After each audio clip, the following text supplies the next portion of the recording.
When you need to build up your team to handle the growing chaos at work, use Indeed Sponsored Jobs. It gives your job post the boost it needs to be seen and helps reach people with the right skills, certifications, and more. Spend less time searching and more time actually interviewing candidates who check all your boxes. Listeners of this show will get a $75 sponsored job credit at Indeed.com/podcast. That's Indeed.com/podcast. Terms and conditions apply. Need a hiring hero? This is a job for Indeed Sponsored Jobs. Study and play come together on a Windows 11 PC. And for a limited time, college students get the best of both worlds. Get the Unreal College Deal. Everything you need to study and play with select Windows 11 PCs. Eligible students get a year of Microsoft 365 Premium and a year of Xbox Game Pass Ultimate with a custom color Xbox wireless controller. Learn more at windows.com/student offer. While supplies last. Ends June 30th. Terms at aka.ms/collegepc.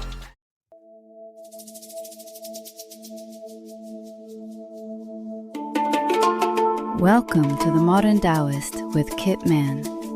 Ancient wisdom, modern life, and the way.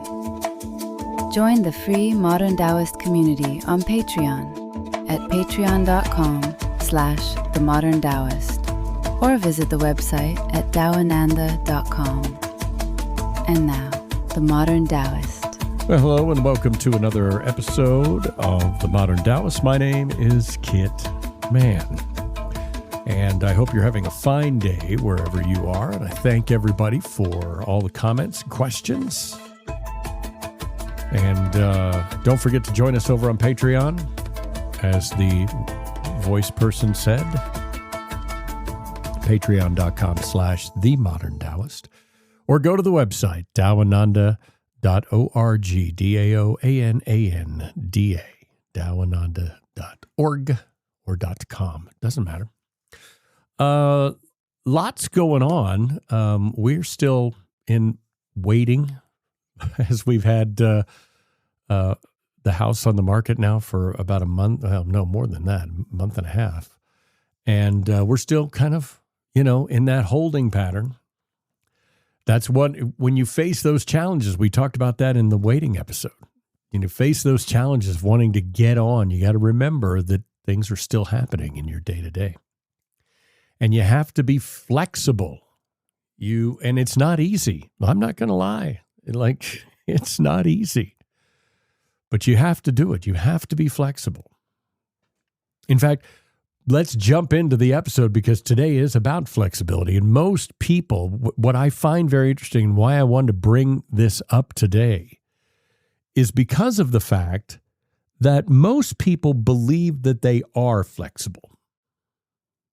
Right? When you ask anyone if they consider themselves adaptable or open-minded or willing to change course, the answer is almost always yes, even if you know for a fact that this person is rigid and never adjusts. Some of the most close-minded people I know say that they are open-minded, which is just, in the face of evidence, they still say no. Because why do they do that?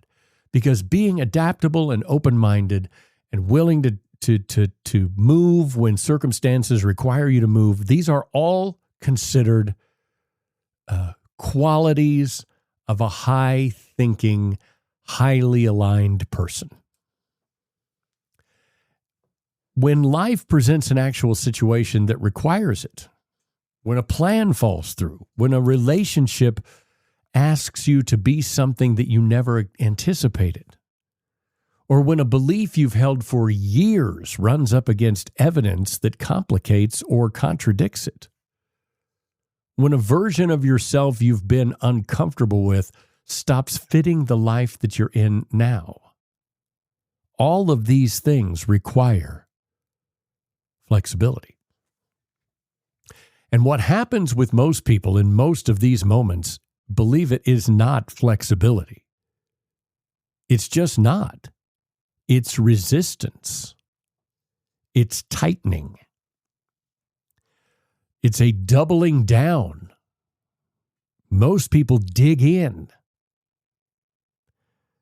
from any sort of pushback. They double down on the original plan, the original position.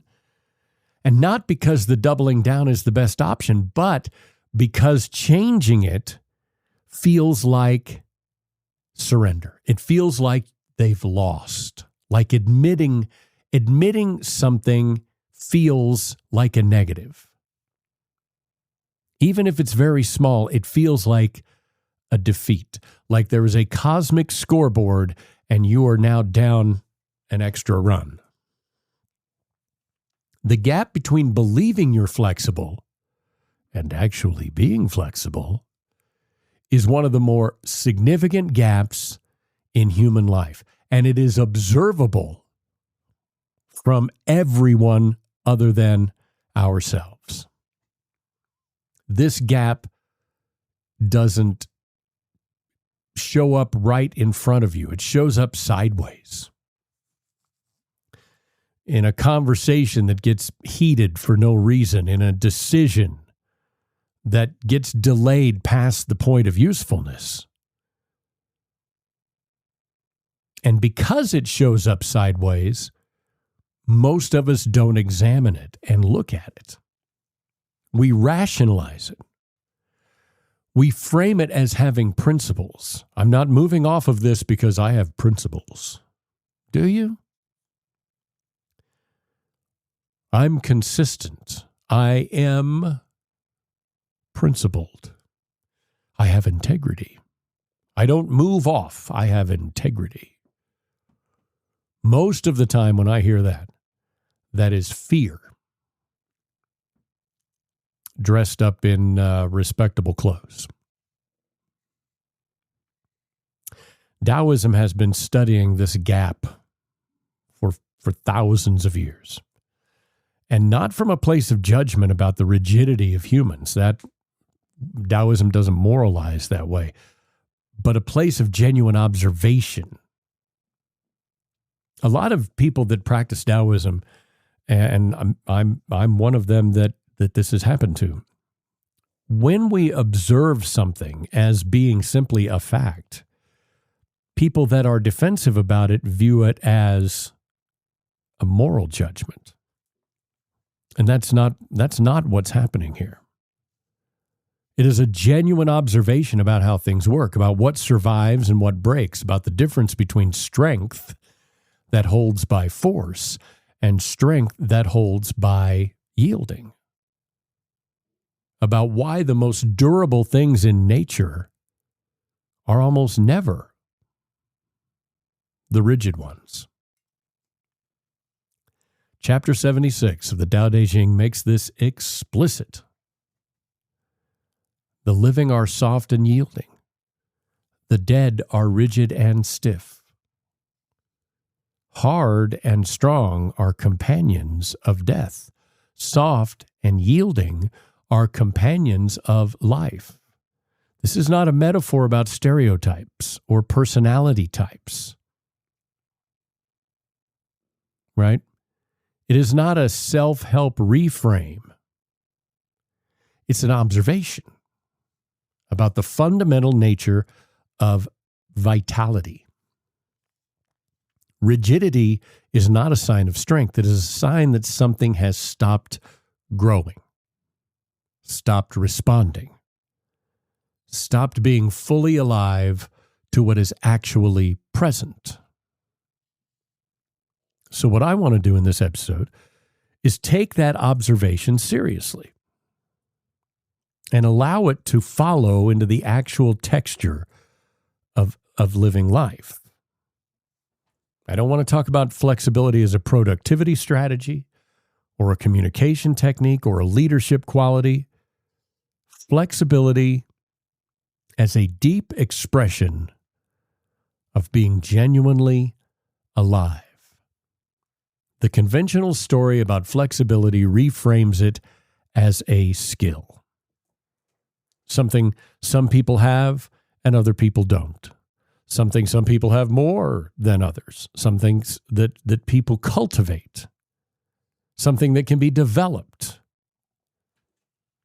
Well, that's not entirely wrong, but That's treating flexibility as an add-on feature, something that you can install or opt into, rather than just understanding that flexibility is a natural condition of things that are alive. It is the natural condition of a living thing that has not yet accumulated resistance. Flexibility shows up when you are born.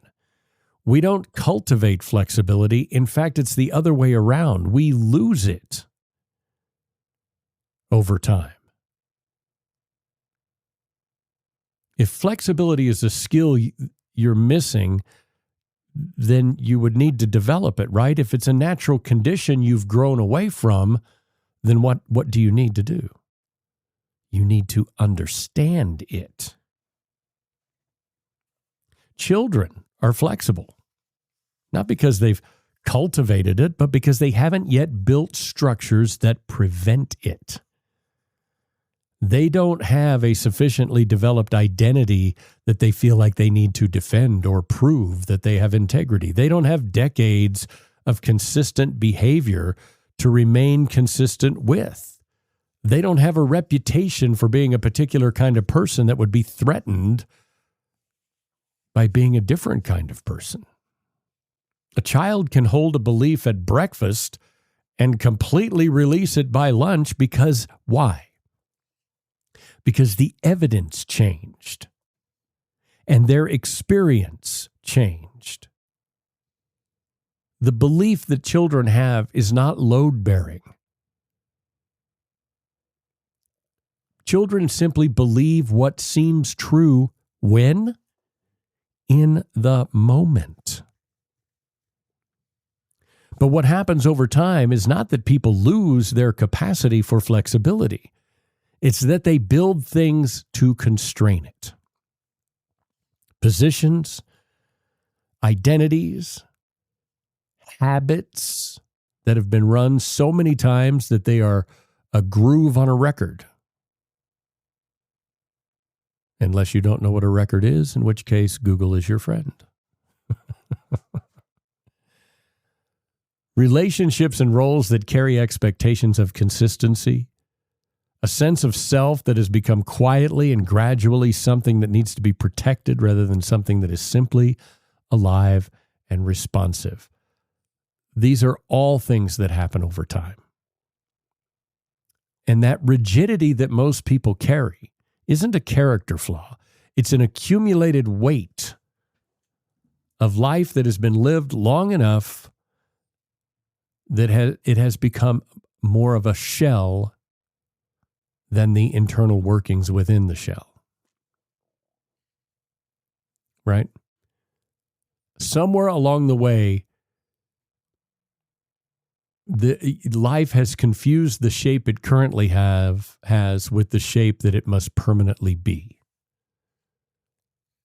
When the response to a character flaw is self-improvement, try harder, be better, work on yourself. But the response to an accumulated weight is different.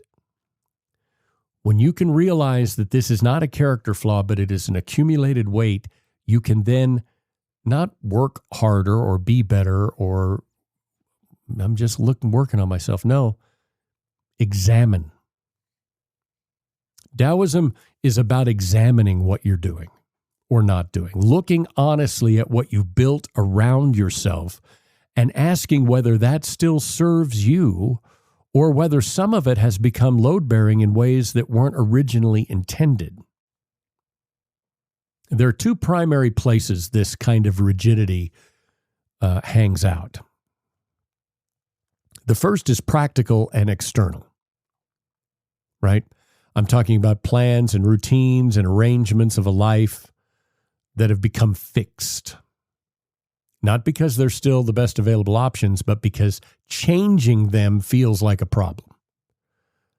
A job you stay in way past the point that it is right for you. A location that you don't leave because leaving has become, despite the fact that leaving is clearly the better move, it's just become too much of a pain.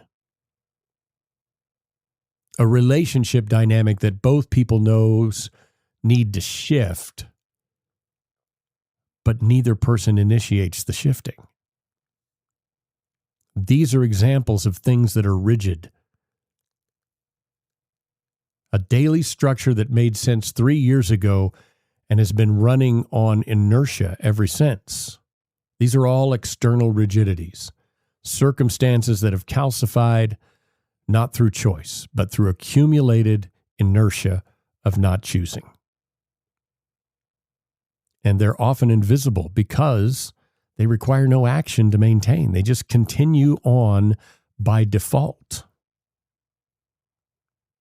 The second example of this rigidity and where it exists is interior. This is the one that is the hardest to reach. Beliefs about yourself and the world that you've stopped examining because they are just part of who you are. Emotional responses that run automatically. Defensiveness when certain subjects come up. Anxiety that arrives in particular situations. Fixed narratives about why things are the way they are and why they can't be different. It is a story about who you are. A story about what you're capable of. A story about what kind of person you're not. And these aren't usually experienced as rigidity. They are experienced as personality. This is just how I am. This is just how things are. The territory of the self, rather than a map that could, in principle, be redrawn. And Taoism observes, and what I think is one of the most useful things that we talk about, is that both of these things, the internal and the external, are expressions of the same underlying dynamic. Somewhere, something stopped being responsive and started being loyal to what had already been decided. That loyalty to the previously decided is worth paying attention to because it brings on a suffering, not a like a painful suffering or a suffering that comes from difficulty, but a suffering that is an unavoidable and different kind of conversation.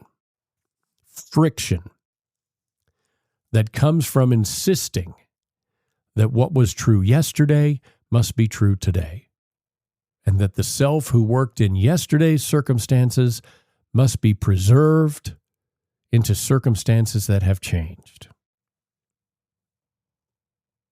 All of these things this is what we need to remember, is all of these things are optional.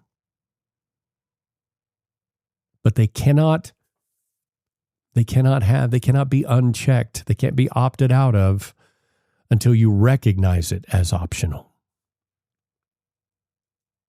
rather than as the cost of having principles or having integrity or things are the way they are. This is one of the most significant shifts Taoist practice can produce. Now, there's going to be some pushback in conversation, and people are going to go, but I thought you just talk about all the time things are the way they are. And now we're talking about two different things. When a Taoist talks about things are the way they are, they mean things are the way they are in this moment, and how do we handle it and how do we deal with it in this moment. Things are the way they are in this context that we're talking about today is because they have built up to this point. They are in the past. So when we talk about things that we want to change because of the way they are, it's because they have come from the past. And we want to put them in the present. We want to be reactive to our current exact moment situation. We're going to go back to water here because I always have to go to water because it's my favorite Taoist image. In fact, it's basically every Taoist teacher's favorite Taoist image. Water, because it's the most available direct illustration that everyone can understand. Water is is the number one perfect example of Taoism. It is exactly what genuine flexibility looks like in practice. Water has no fixed shape. It takes the form of whatever container it goes into, without resistance. Water doesn't require itself to be a specific way in order for it to be water. It doesn't lose anything essential by being in a square container or a round container or a thin container or a fat container or being sprayed out onto the ground or being saved into a bucket. It's always the same. It's always water. The Grand Canyon was not cut by force. It was cut by water that simply kept moving, kept yielding, kept finding the path of least resistance. And through that patient, unforced yielding, it accomplished something that no amount of direct force could have produced.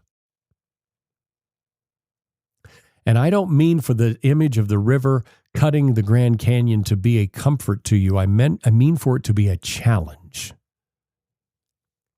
Because what it's pointing at is strength that most people in the modern world have been trained to misrecognize. And not just misrecognize, but to devalue. The model of strength that dominates our culture is the oak model. Solid, unyielding, resistant to pressure, standing firm, holding your ground. Don't let things move you.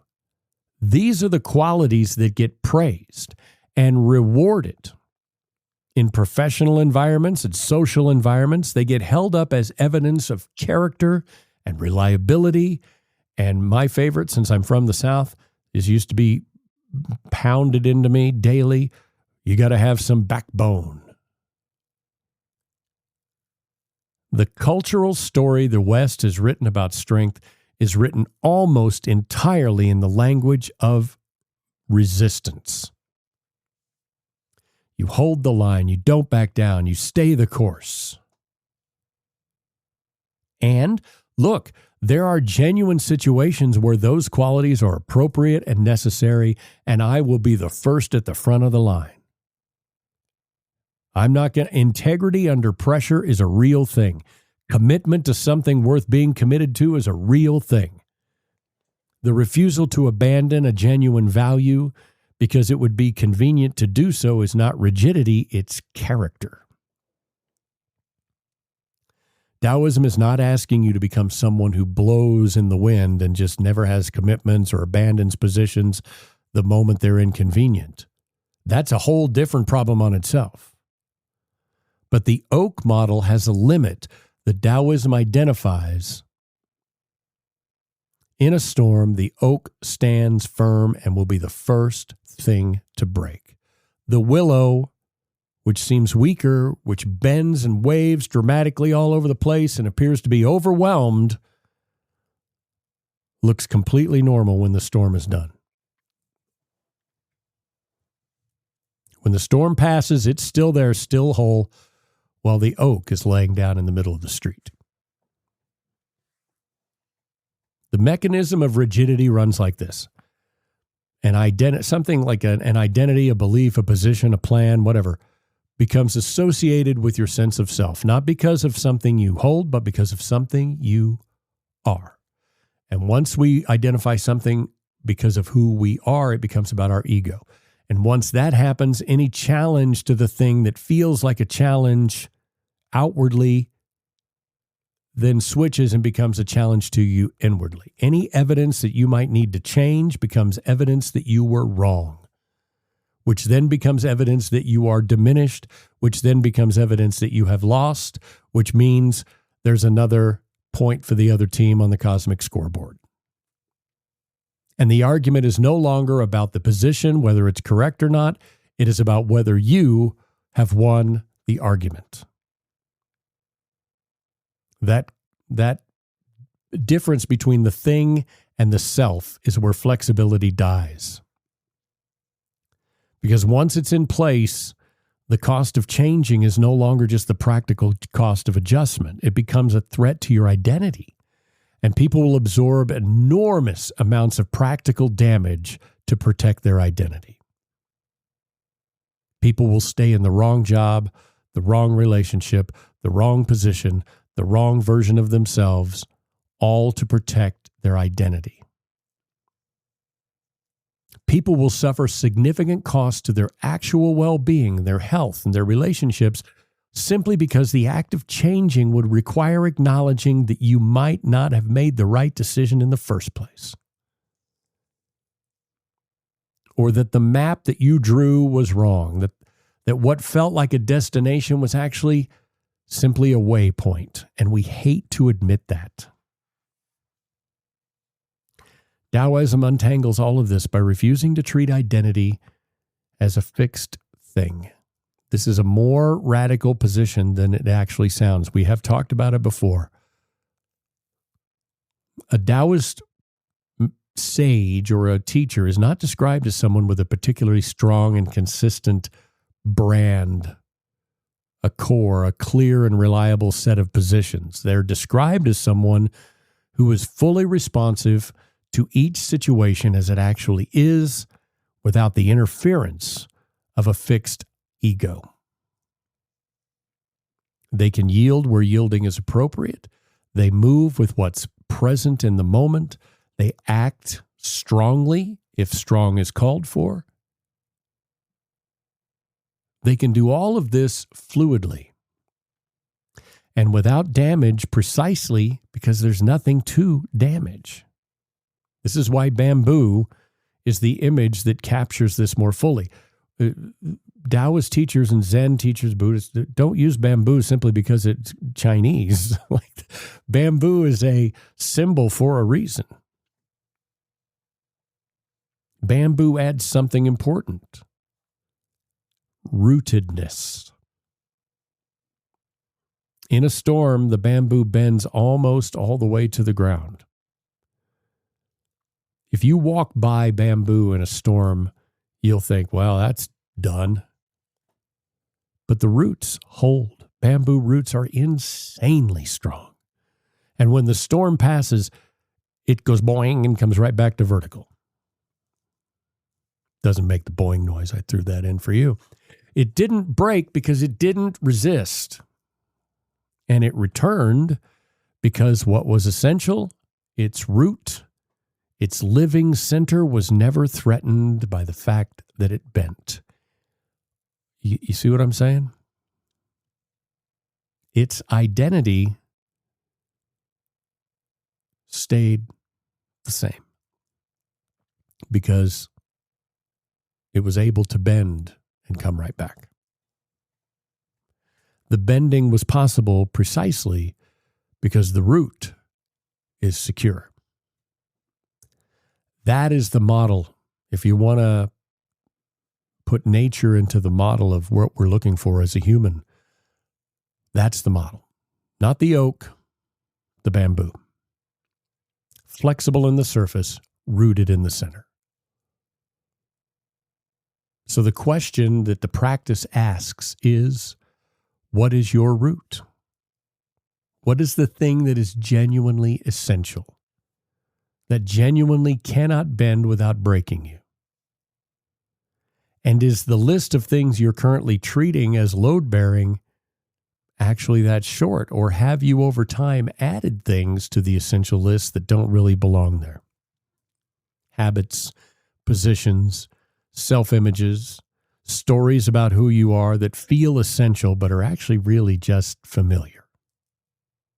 Because the shorter that list is, the more clearly you can identify what is actually the root versus what is the surface. The more quickly you can identify that, the more freely everything else can move. The more of your life will become available for genuine responsiveness.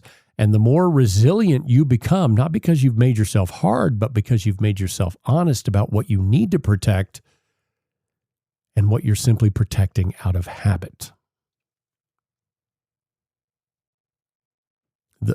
We all want to look for rigidity in the obvious positions: political views, professional identities that you'll defend to the nth degree, most people have already made some kind of peace with the idea that those things could theoretically change. The obvious places are almost never where the real work needs to be done.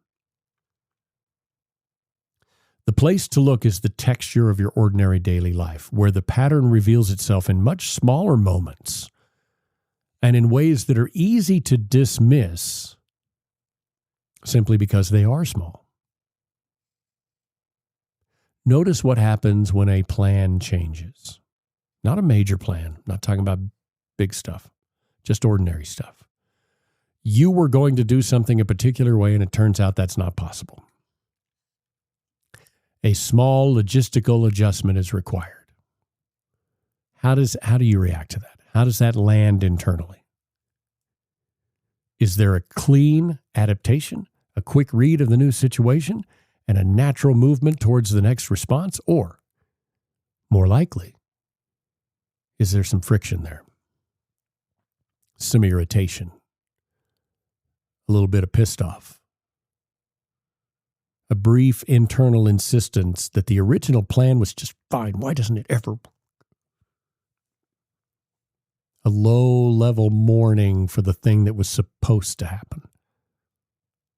Those are all the little frictions where the rigidity is showing itself. Right? So these aren't dramatic personal traits, but small, habitual resistance to what actually happens, to the present moment being different from what was expected. Happens to all of us. It is the previously decided pushback against actual presence. It is the system showing you in miniature how it responds when the world doesn't cooperate with our plans. Notice what happens in conversation when someone offers a perspective that is genuinely different from something you believe. They're not attacking you. They just have a real point that lands somewhere and you go, oh, okay. What is your response to that? Does it come from genuine engagement where you want to learn and perhaps maybe you just didn't realize? Or does it come from a direction of the original position? Looking for a flaw in their argument rather than the truth in it? Is the thinking moving towards what is true or towards a defense of what you thought was true? That movement towards defense rather than towards truth is the interior rigidity. And it runs automatically. So it doesn't feel like rigidity. It feels like thinking, being careful. Feels like not being naive enough to abandon your position just because someone else has a different idea, even if their idea is well obviously the truth. The mechanism is specifically designed to feel like intellectual integrity. What it really is identity protection. And they feel almost identical. Distinguishing them requires a quality of honesty with yourself that most of us really have to work on.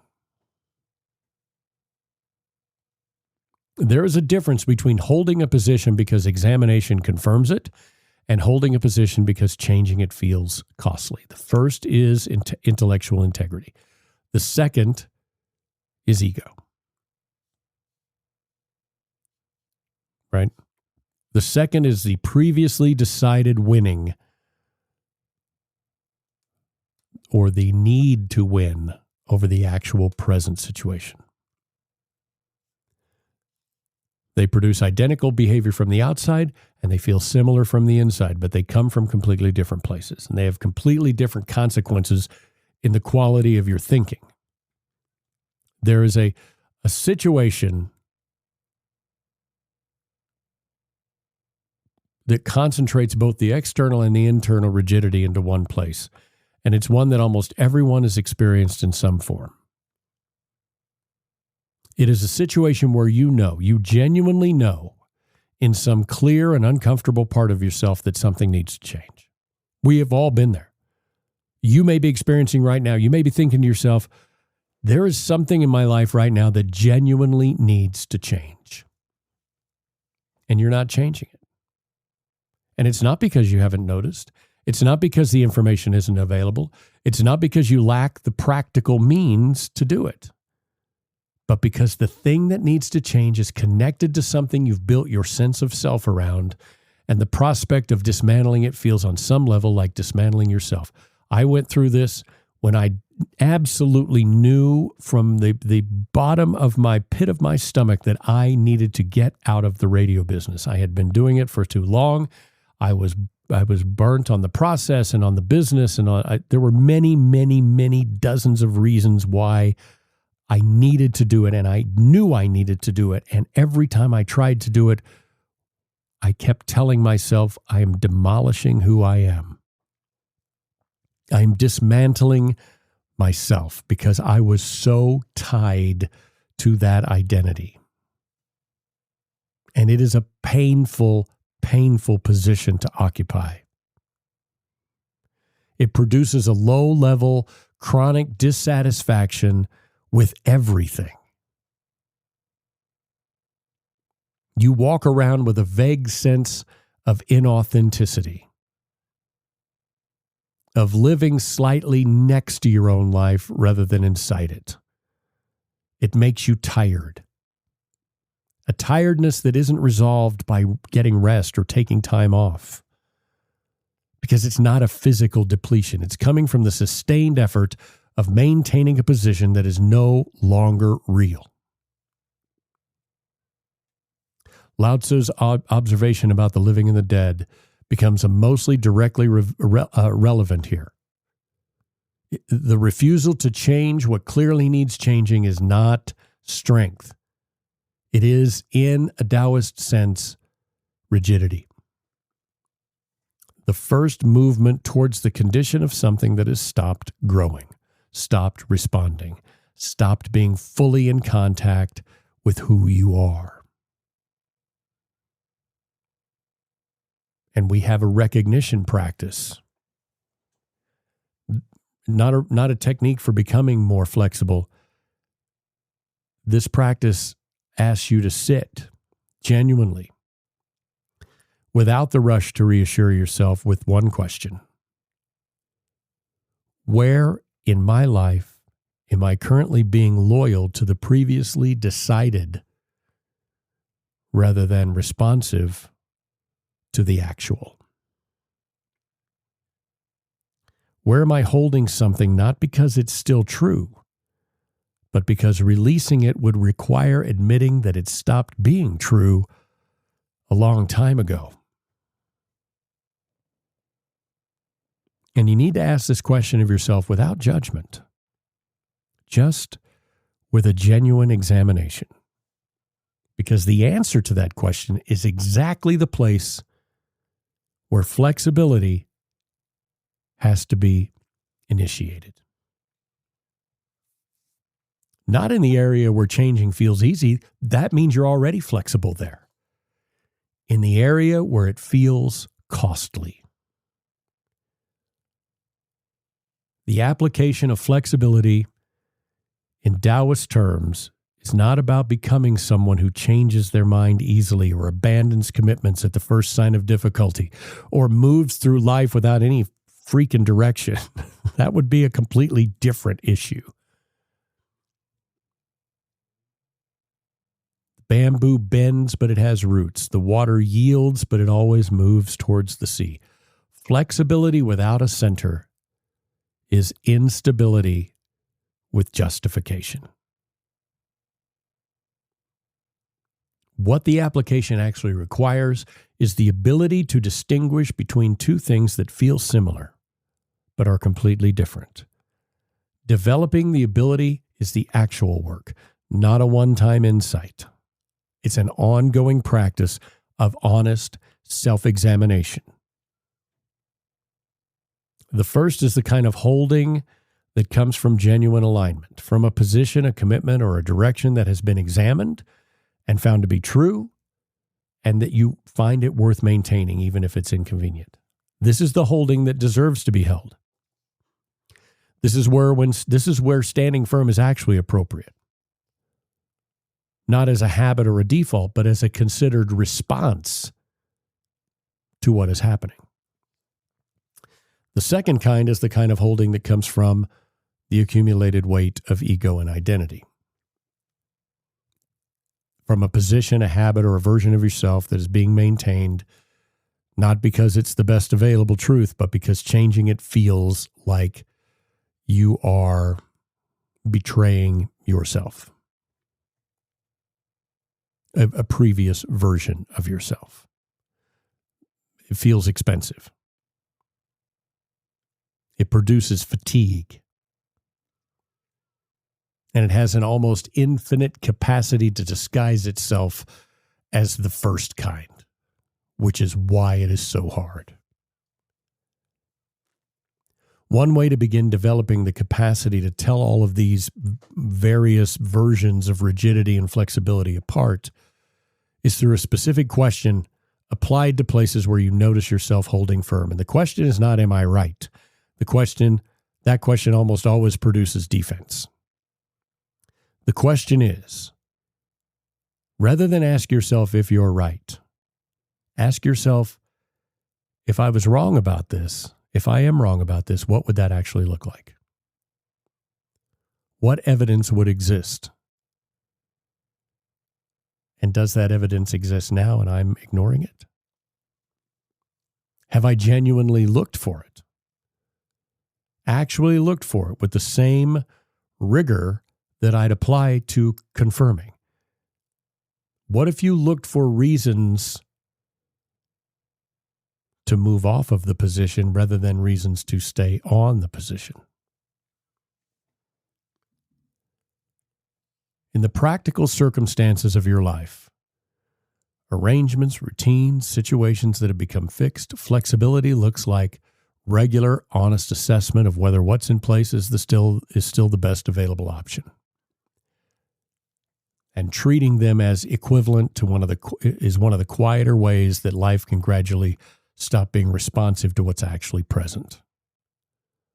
The job, the location, the relationship dynamic, the daily structure, financial arrangements, all of these deserve to be looked at periodically, not with the assumption that they need to change, but with a genuine openness to the possibility that they might. I'm not saying look for constant upheaval, not for the destabilizing habit of questioning everything, no, but a periodic, honest willingness to ask, am I in a position because I'm being rigid, or am I in this position because it's what is required right now in the moment? Not, is this still what I decided 3 years ago in effect? But rather, is this still the best available response that I have? That's what flexibility looks like when it's real. It's not a personality trait you've developed or a skill you've cultivated or an identity you've adopted. It's a life that is still genuinely in motion, responsive, willing to be shaped by what's actually present rather than what was previously decided. A life that has not, in Lao Tzu's precise and somewhat sobering way of saying things, a life that has not begun its movement towards condition of being dead. And I'll leave you with that one. Let's move on to our question. This question doesn't have anything to do with anything, but I picked it because it was a great question. It is from Karina in Ireland. She says, hello from Ireland. What do you know about Taoism's history? And why are there so many of the same concepts that Druidism speaks about? Which is the oldest? Did one already know about the other? Well, this is a fantastic question because it's easy to assume there must have been some kind of ancient connection, right, between Taoism and Druidism because there are some similarities in there. And I'm not going to pretend that I am look, I know a lot. I know a lot about Taoism. Okay, I know a lot about the history, and I know a lot about Buddhism and Zen, and I'm not a Druid scholar by any stretch of the imagination. But I do know that we don't know of any historical connection between them. Taoism is older in its written form by quite a bit, but both traditions likely emerge from people observing the same natural world and arriving at the same conclusions, which is why Taoism is so important for us to learn. Now, historically, which came first? All I can speak to is that the earliest written Taoist texts date roughly to the 4th century BCE. And the Druids were already present in Celtic societies during that period, but they didn't do a lot of writing. They left very little written record of their teachings. Most of what we know about Druidism comes from Roman observers who did write everything down, and later Celtic traditions that picked up the ancient Druid stuff. But because of that, it's difficult to say exactly how old Druid philosophy is. It may be older than Taoism in some forms. It may not be. I simply don't have that level of knowledge. What we do know, and what I do know, is that there is no evidence that ancient Taoists in China were exchanging ideas with Druids in Ireland and Britain or Gaul. The distances were enormous. The historical record does not show any travel back and forth or any connection. But back to your question. Then if none of that happened, right, if they were so far apart, thousands and thousands of miles apart, why all the same similarities? Imagine two people living thousands of miles apart. One spends their lifetime watching rivers and forests and seasons and animals and weather in China, and the other spends their time watching forests and rivers and seasons and animals and weather in Ireland. Nature teaches these lessons in the exact same way. Nature doesn't have borders. A squirrel behaves like a squirrel in China and in America. A bird behaves like a bird. The rivers behave like rivers. Both traditions notice that forcing things creates problems. Both traditions notice cycles of growth and decline. Both saw humanity as part of nature rather than separate from it. And both encouraged attentiveness rather than domination. The merging with nature rather than the ruling of nature. The interesting thing is that these similarities tell us less about cultural burrowing and more about human beings. When people spend enough time listening to nature instead of trying to conquer it, they often begin describing things very similarly, regardless of their language. Taoism and Druidism are not the same, not even close. Classical Taoism is primarily concerned with the Tao, the unnameable underlying reality, and living in accordance with its movement or being aligned. Druid traditions place greater emphasis on sacred places and ancestry, tribal identity, seasonal rituals, relationships with landscapes. None of that is Taoist. Different roots, different languages, different symbols, yet sometimes they point to a remarkably similar experience. So maybe the deeper question isn't whether Taoists and Druids knew each other, but maybe whether nature has been teaching the same lessons to anyone that will pay attention, regardless of where they happen to be born.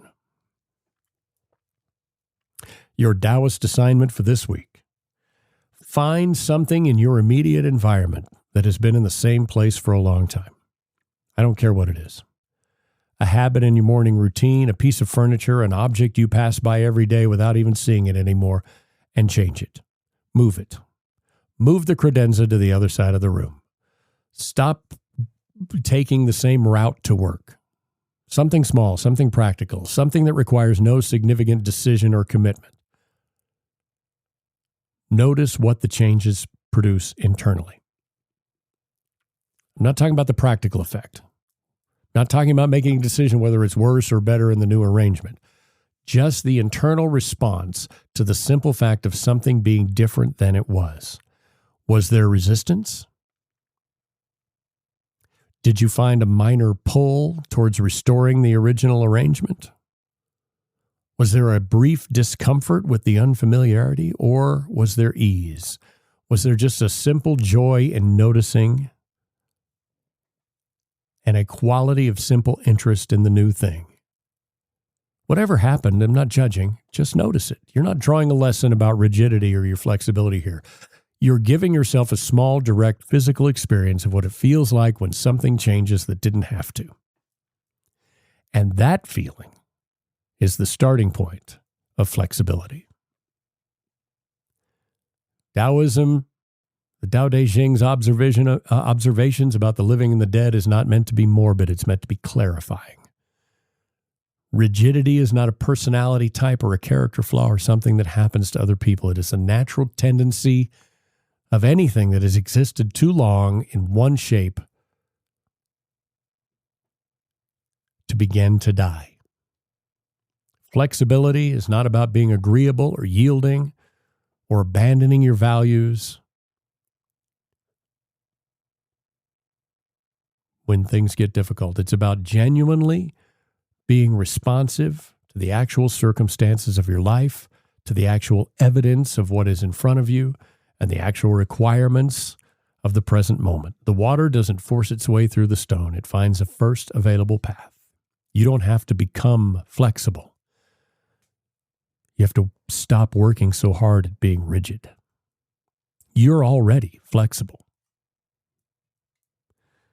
More flexibility is not the answer. Less rigidity is. And that work, that honest, patient, unforced work of examining what you're holding and why is distinguishing the root from the surface. And that's exactly the kind of work this practice is built for. If this one landed with you, share it with someone that needs to hear it, please. And if something came up for you during this that you'd like to bring into the conversation, bring it on. Send me a note. I'd love to hear from you. You can find me over at daoananda.org, daoananda.org. You can fill out the little form there and get your question. Or you can do it over on Patreon. It's patreon.com/TheModernTaoist, or you can just search The Modern Taoist while you're there. And until next time, I thank you so much for being a part of this and for listening to The Modern Taoist. Thanks for listening to The Modern Taoist with Kit Man. Join the free Patreon community at patreon.com/TheModernTaoist and subscribe to the podcast for new episodes every Tuesday and weekend Taoism check-ins every Friday. Visit the website at daoananda.com and don't forget to like and follow us on whatever platform you find us.